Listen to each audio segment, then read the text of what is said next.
Brasias were glad, and asked how the kings fared, and made great joy of their welfare, and according unto the sovereign lord's desire, the men of war made them ready in all haste possible, so that there were 15,000 on horse and foot, that they had great plenty of the victual with them. By Merlin's provision, but Gratian and Brasias were left to furnish and garnish the castles for dread of King Claudius. Right, so Merlin passed the sea well victualled both by water and by land, and when he came to the sea, he sent home the footmen again, and took no more, and so shipped and passed the sea into England, and landed at Dover, and through the woods of Merlin he had the host northward, the previous way that could be thought into the forest of Bedegraine, and there in the valley he lodged them secretly. Then rode Merlin unto Arthur and the two kings, and told them how he had sped, whereof they had great marvel, that man on earth might speed so soon, and go and come. So Merlin told them 10,000 were in the forest of Bedegraine, well armed at all points. Then was there no more to say, but to horseback went all the host, as Arthur had afore purveyed. So of 20,000 he passed by night and day, but there was made such an ordinance afore by Merlin, that there should no man of war ride nor go in nor country on the side Trent water, but if he had a token from King Arthur, wherethrough the king's enemies durst not ride as they did for to espy.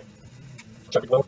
How 11 kings gathered a great host against King Arthur, and so within a little space the 3 kings came into the castle of Bedegraine, and found there a passing fair fellowship and well beseen, whereof they had great joy, and victual they wanted none. This was the cause of the northern host that they were reared for their despite, and rebuked the 6 kings had at Carilion, and those 6 kings by their means, and gat into them 5 other kings, and thus they began to gather their people, and now they swore that for weal nor woe they should not leave other till they had destroyed Arthur, and then they made an oath. The first that began the oath was the Duke of Camdenant, that would bring with him 5,000 men of arms, the which were ready on horseback. Then sware King Brandegores of Strangeford that he would bring 5,000 men of arms on horseback. Then sware King Clarence of Northumberland he would bring 3,000 men of arms. Then sware King of the 100 Knights that was a passing good man and young, and would bring 4,000 men of arms on horseback. Then there swore King Lot, a passing good man, and Sir Gawain's father, that he would bring 5,000 men of arms on horseback. And also swore King Uriens, that was Sir Uwain's father of the land of Bor, and that he would bring 6,000 men of arms on horseback. Also there swore King Idris of Cornwall, and he would bring 5,000 men of arms on horseback. Also there swore King Cradonas to bring 5,000 men on horseback. And there swore King Agilescence of Ireland to bring 5,000 men of arms on horseback. And also there swore King Adventurous to bring 5,000 men of arms on horseback. Also there swore King Bardos to bring 5,000 men of arms on horseback. So their whole host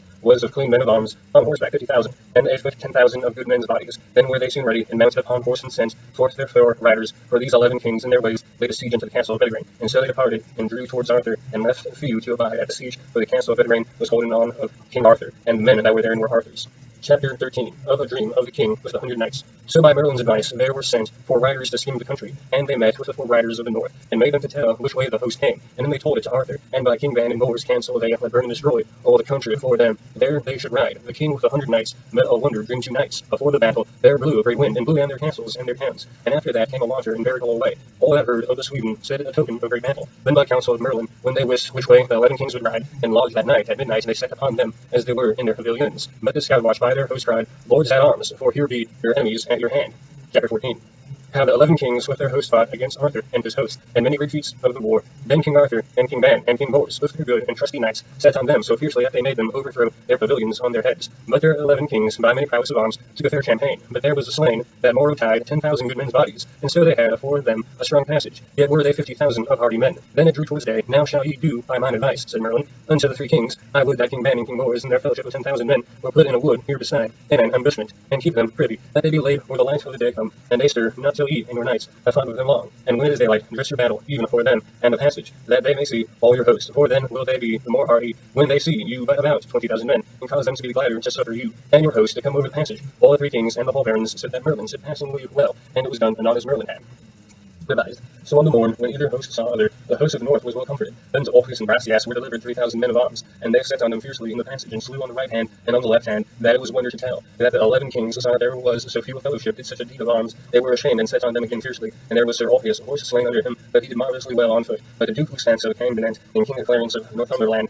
were always grievous on Orpheus. Then Brasias saw his fellow fared, so withal he smote the Duke with a spear, that horse and man fell down, that saw King Clarence, and returned them to Brasias, and either smote others, so that the horse and man went to the earth, and so they lay long as honey. And the horse's knees brast of a hard bone. Then came Sir Kay the central, with 6 fellows with him, and did passing well. With that came the 11 kings, and there was Griflet put to the earth, horse and man, and Lucas the butler, horse and man, by King Brandegores and King Idris and King Idlance. Then waxed the medley passing hard on both parties. When Sir Kay saw Griflet on foot, they rode on King Adventurous, and smote him down, and let his horse into Sir Griflet, and horsed him again. Also Sir Kay with the same spear smote down King Lot, and hurt him passing sore. That saw the king's spear smote down King Lot, and hurt him passing sore. That saw the king of 100 knights, and ran into Sir Kay, and smote him down, and took his horse, and gave him King Lot, whereof he said, Gramercy. When Sir Griflet saw Sir Kay and Lucas the butler on foot, he took a sharp spear, brake him square, and rode to Pinel, a good man of arms, and a smooth horse, and a man. And then he took his horse, and gave him unto Sir Kay. Then King Lot saw King Nentres on foot, and he ran unto the lot of Eli Roch, and smote him down, horse and man, and gave him King Nentres, the horse, and horsed him again. Also the king of the 100 knights saw King Idris on foot. Then he ran unto Urikarnar to Bloy, and smote him down, and horse and man, and gave King Indres the horse, and horsed him again. And King Lot smote down Clarence the horse savage, and gave the horse unto Duke Usgans.